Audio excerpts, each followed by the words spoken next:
Love Jesus? Really do you love?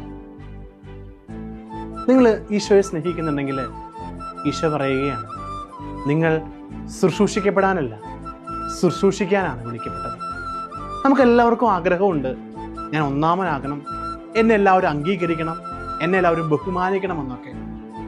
സ്നേഹമുള്ളവരെ, ഈ ബഹുമാനവും അംഗീകാരവും അധികാരവും ഒക്കെ ആരാണ് നൽകിയത്? നല്ലവനായ നമ്മുടെ ദൈവം. ആ തമ്പുരാനെ മറന്നുകൊണ്ട് നമ്മൾ ഒരിക്കലും ജീവിക്കരുത്.